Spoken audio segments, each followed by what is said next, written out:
We spent time talking about the idea of taxing investors on unrealized gains. Our next guest is looking at something we've also talked about quite a bit on this program, and Andrew's been talking about it for years. Bill Ackman recently talked about it with Jay Clayton, I think yesterday, the day before. And that's taxing loans related to the gains instead of trying to do it in a way that's probably not even possible to do. But Democratic Congressman Khanna of California, his 17th district is located in the heart of Silicon Valley.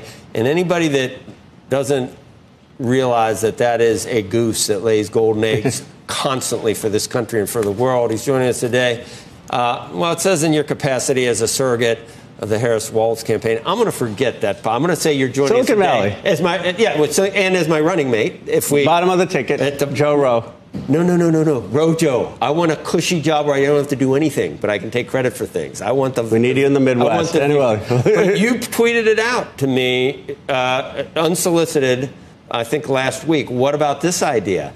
And we've talked about it. It bears, I think, some consideration and a conversation. I immediately hear from other conservatives, we don't need to raise taxes no matter what. Right. But there are founders of companies that start with nothing. They have $5 billion. They die and they pass it on to their heirs. If you're using it as cash, it should be taxed. It's never been taxed, ever. It's never been taxed. But they're borrowing against it. But they borrow against it, and the idea, and it's what you came up with. Well, why do you not want to do Kamala's idea? Well, or whoever came up with it. Why do you not want to do the Elizabeth Warren? Why do you not want to do that one? Let me tell you why I don't think a blanket tax on unrealized gain is a good thing. I mean, let's say you're an entrepreneur. You create a company. It gets to 100 million or 200 million on paper.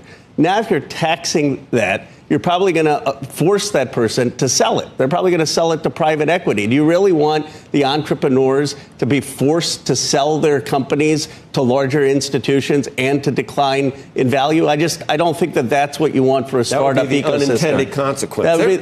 Jeff Bezos wouldn't have to do that. They're going after these very, I think the whole policy is demagoguing to go after these people that they say pay less of a tax rate than their maid does, and they have billions of dollars. I get why, but this is not the right way to do it. And also, 95% of investments in startups fail, and so you're going to disincentivize investments in those startups. But here's what I think we can go after. You have folks, they start to have capital appreciation, and then instead of realizing that, they take out a loan, which I call backdoor realization, to fund their entire lifestyle. They never pay tax on that. Then, when they die, they pass that money on to their heirs, and their kids never pay tax on that. But let me ask you two questions. First of all, I think to make this actually work in practice, you actually also have to have the step up in basis at death. Otherwise, the entire effort doesn't really work because you need to change the incentive structure for why people would even want to take out these loans to begin with.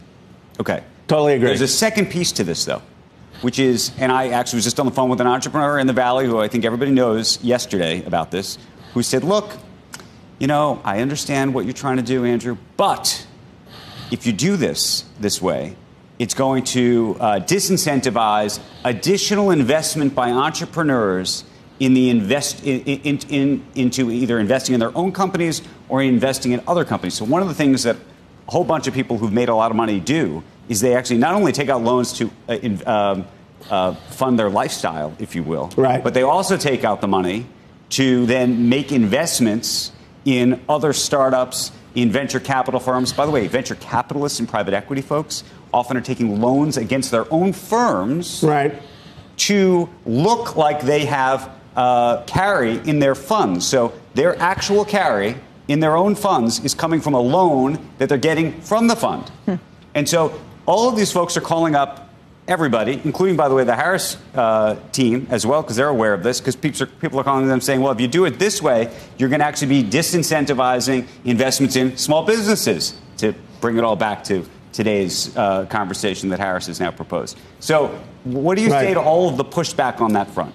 Well, on your first point, it's absolutely correct on the step-up basis. And that basically means you start with $100, it grows to $1,000, you give it to your kids. The kids should have to pay the capital appreciation tax. The second point, look, the easiest way is to tax luxury items and luxury items as purchases. Like a VAT. As a VAT, or, if you're going on luxury things at hotels and planes, luxury purchases, that should be taxed.